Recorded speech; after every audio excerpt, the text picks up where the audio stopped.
जय श्री गणेश के मित्रों, 3 राशि के लोग इसको धारण नहीं किया तो आपका अपना ज्योतिषाचार्य दीपक कुमार आपके अपने YouTube चैनल फलित ज्योतिष में आप सभी लोगों का हार्दिक स्वागत करता है। मित्रों, आपको भी अपने विषय में अगर किसी भी प्रकार की सटीक जानकारी प्राप्त करना है, जैसे कि विवाह कब किस दिशा में होगा, जीवन साथी का रंग रूप स्वभाव कैसा होगा, विवाह मध्यम दूरी में होगा या अधिक दूरी में होगा, लव मैरिज होगी या अरेंज मैरिज होगी, आपकी जन्म पत्रिका में अगर गवर्नमेंट जॉब का योग है तो वह योग कब से शुरू हो रहा है, किस क्षेत्र में आप जा सकते हैं, व्यापार व्यवसाय संबंधी, स्वास्थ्य संबंधी, संतान संबंधी, रत्न संबंधी, अगर आपको भी अपने विषय में सटीक जानकारी प्राप्त करना है तो कृपया हमारे व्हाट्सएप नंबर पर अपनी डेट ऑफ बर्थ, जन्म समय, जन्म स्थान भेज करके अपने विषय में सटीक जानकारी आप लोग प्राप्त कर सकते हैं। मित्रों, आज का जो वीडियो बनाया गया है वह अवश्य ही इन 3 राशि वालों के लिए बहुत सटीक मार्गदर्शन देने के लिए बनाया हुआ है। आप लोगों को ऐसा मार्गदर्शन देना चाहता हूं, मैं ऐसा सरल उपाय बताना चाहता हूं जो आपके लिए सबसे ज़्यादा कारगर सिद्ध हो, आपका जीवन मंगलमय हो, आपके दिन बड़े अच्छे गुजरें, उन्नति करें, आप लोग आगे बढ़ें जीवन में। अपने अशुभ ग्रहों के प्रभाव से होने वाला जो नुकसान, जो क्षति है, उससे संबंधित जो उपाय मैं बता रहा हूँ उसको विश्वास के साथ बस आप करते रहें। तो ऐसे ही मैंने 3 राशि के लोगों को अवश्य ही देखा है, बहुत ज़्यादा प्रताड़ित हैं, बहुत ज़्यादा परेशान हैं, धन से, तन से, मन से, संतान से अवश्य ही परेशान हैं। सबसे ज़्यादा 3 राशि के जो लोग हैं उन पे अवश्य ही कुछ ग्रहों के राशि परिवर्तन जब से हुए हैं, जब से ये 3 राशि के जो लोग हैं मित्रों, वह बहुत ज़्यादा परेशान हो चुके हैं। अपने काम काज के संबंध में कहें या संतान संबंधी कहें, कुछ ना कुछ बातों से अवश्य ज़रूरत से ज़्यादा परेशान हो गए हैं। क्या करना चाहिए आप लोगों को, वह भी एक बहुत ही सरल उपाय मैं बता रहा हूँ ज्योतिष के माध्यम से, जिसको करने से अवश्य ही आपके जीवन में अच्छे मार्गदर्शन आप लोगों को मिलते रहेंगे। मित्रों, हर चीज़ मन से होती है। अगर आपका काम करने का मन नहीं है, किसी कार्य को आपको करने का मन नहीं है, तो लाखों लोग भी आपकी सहायता को आ जाएं तो भी आप वह काम नहीं करेंगे, क्योंकि हर चीज़ मन से होती है। इसीलिए कहा जाता है कि मन का स्थिर होना बहुत ज़रूरी है। स्थिर मन से अपने लक्ष्य को प्राप्त किया जाता है मित्रों, ये शास्त्र लिखित है। इस बात का अनुभव मैंने खुद किया है अपने जीवन में कि अगर मन स्थिर नहीं है तो इंसान कभी अपने लक्ष्य को प्राप्त नहीं कर सकता। और मन का सीधा संबंध मित्रों होता है चंद्रमा से। चंद्रमा का जो काम है वह अवश्य ही इंसानों के मन को संतुलन करने का कार्यभार उनको सौंपा गया है। सारा का सारा कार्यभार उनके लिए दिया गया है, इंसान के मन का संचालन करना। तो आप समझ सकते हैं कि चंद्रमा हमारे जीवन में कितना ज़्यादा महत्व रखता है। चंद्रमा अगर पीड़ित है आपकी जन्म पत्रिका में तो निश्चित ही आपका मन स्थिर नहीं हो सकता, पढ़ाई लिखाई में आपका मन नहीं लग सकता, कोई भी एक कार्य में आप टिक नहीं सकते, शीतबाजी से संबंधित आपको दिक्कत परेशानियां रहेंगी, माता का सुख नहीं मिल पाएगा, माता की स्वास्थ्य में एकाएक कुछ ना कुछ दिक्कत परेशानियां बनी रहेंगी, माता का जीवन भी बड़ा संघर्षशील रहेगा। जिसकी जन्म पत्रिका में अगर चंद्रमा पीड़ित है, चंद्र के संग अगर केतु विराजमान है, चंद्र के संग अगर राहु विराजमान है, चंद्र के संग अगर शनि विराजमान है, तो मैं लिखित प्रमाण के साथ कहता हूँ कि आप लोग अवश्य ही इन चीज़ों से गुजर रहे होंगे या गुजर चुके होंगे। तो आप समझ सकते हैं कि चंद्रमा को बल देने के लिए क्या करना चाहिए। वह कौन सी 3 राशि हैं जो सबसे ज़्यादा प्रताड़ित हैं। सबसे पहली राशि आती है मित्रों सिंह राशि। सिंह राशि में आप देख सकते हैं व्यय भाव के स्वामी, खर्च भाव के स्वामी चंद्रमा बनते हैं। तो यहाँ पर अवश्य ही चंद्रमा आपके जो स्वामी बन रहे हैं 12वें भाव से। 12वां भाव क्या है मित्रों? 12वां भाव खर्च का भाव होता है। 12वें भाव से देखते हैं कोर्ट कचहरी अस्पताल। 12वें भाव से देखते हैं मित्रों मोक्ष का द्वार। 12वां भाव जीवन के सबसे बड़े परिवर्तन का भाव होता है। जितने भी परिवर्तन इंसान के जीवन में होते हैं अचानक से, वह अवश्य ही 12वें भाव का प्रभाव होता है। तो 12वें भाव को अवश्य ही आप लोग मजबूत कर सकते हैं, क्योंकि 12वें भाव से कुछ शुभ फलों की प्राप्ति भी होती है मित्रों। इसलिए अवश्य ही सिंह राशि वालों, इस समय आप लोग बहुत परेशान चल रहे हैं। क्यों चल रहे हैं, उसकी वजह यह है कि क्योंकि जब से 17 जनवरी 2023 से शनि का राशि परिवर्तन हुआ, ये 3 राशि के लोग बहुत ज़्यादा परेशान हैं अपने जीवन से। कुछ ना कुछ समस्याएं उनके जीवन में लगी हुई हैं।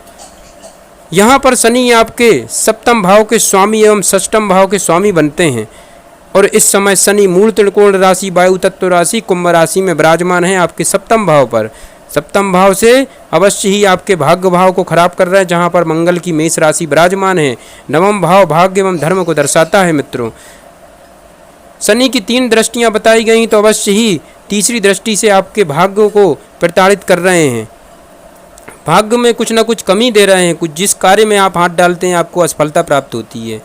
शनि की सप्तम दृष्टि आपके लग्न भाव को देख रही है। लग्न भाव हमारा मानसिक एवं शारीरिक रूप को बतलाता है, तो यहाँ भी कहीं ना कहीं मानसिक टेंशन, आपको स्वास्थ्य संबंधी दिक्कत परेशानियाँ कहीं ना कहीं लगी हुई हैं।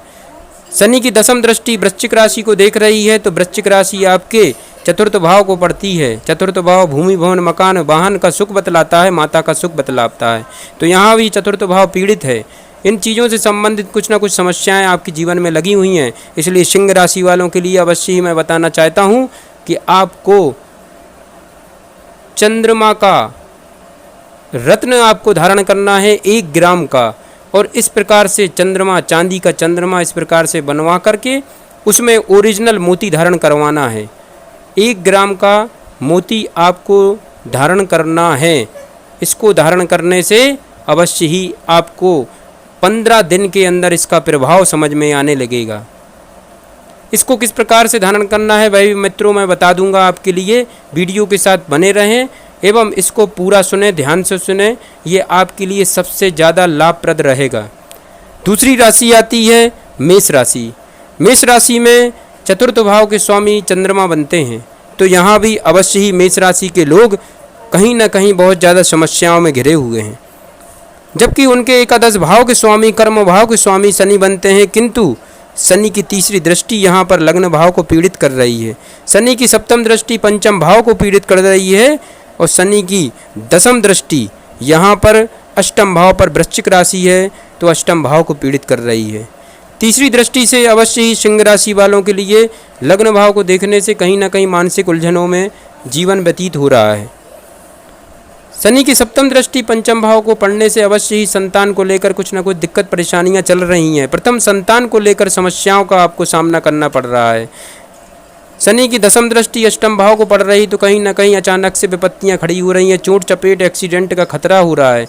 कहीं ना कहीं इन चीज़ों से आपको गुजरना पड़ रहा है। घर में कोई ना कोई सदस्य बीमार हो रहा है, तो अस्पताल के चक्कर भी आपको लगाने पड़ रहे हैं। इसलिए आपको भी यह उपाय सबसे अच्छा रहेगा। आपके लिए भी अपने चतुर्थेश चंद्रमा को बल देना पड़ेगा। शुभ भाव का स्वामी है क्योंकि, इसलिए आपको 1 ग्राम का मोती और चांदी का इस प्रकार से चंद्रमा धारण करना है, अपने गले में धारण करना है।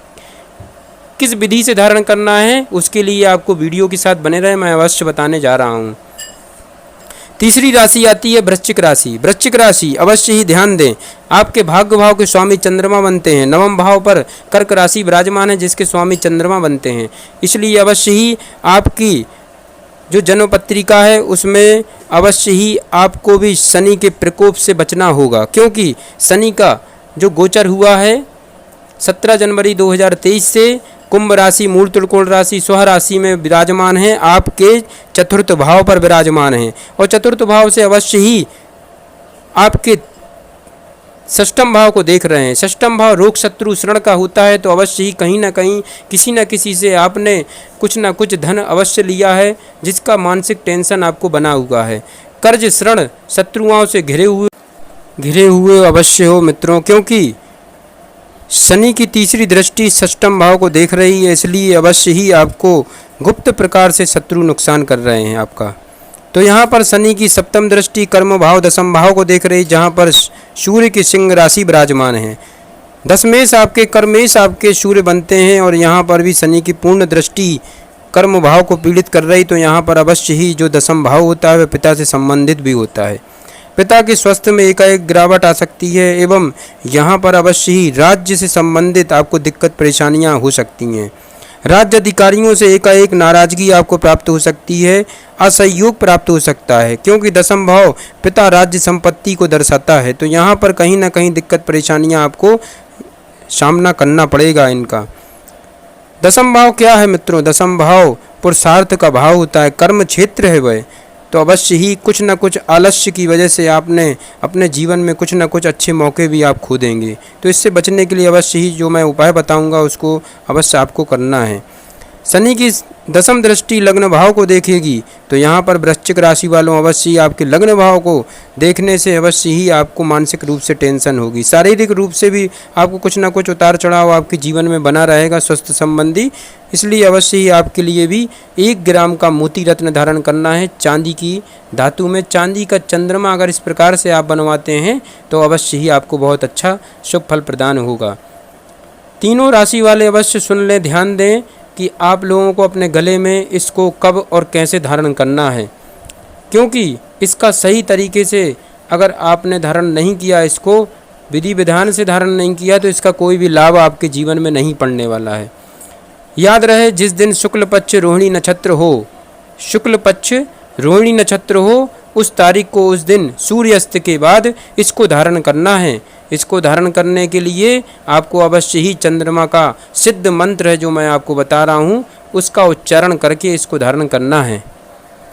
तो मित्रों, जो मंत्र मैं बता रहा हूँ ये कोई साधारण मंत्र नहीं है, ये शास्त्र लिखित मंत्र है, ये आम किताबों में नहीं मिलेगा आपके लिए।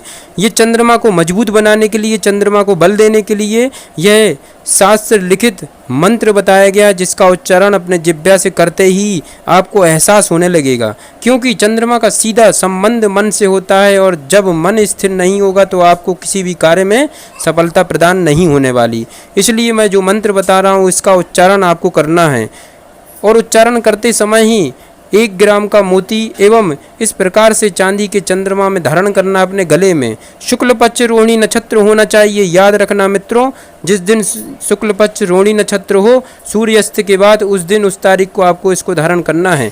मंत्र का उच्चारण करते जाना है। मंत्र कौन सा है? रोहिणी सीसा सुधा मूर्तियः सुधा गात्रो सुधासना विषम स्थानम संभूतम पीड़म दहतो में विदुहा। इस प्रकार से चंद्रमा की ये स्तुति करना है, और 1 बीज मंत्र चंद्रमा का अवश्य आपको करना धारण करते समय। ओम सोम सोमाय नमः, ये चंद्रमा का 1 बीज मंत्र होता है मित्रों। इसको विश्वास के साथ करें और इस रत्न को अपने गले में धारण करें, अवश्य ही आपको फल प्राप्त होगा। जय श्री गणेश की।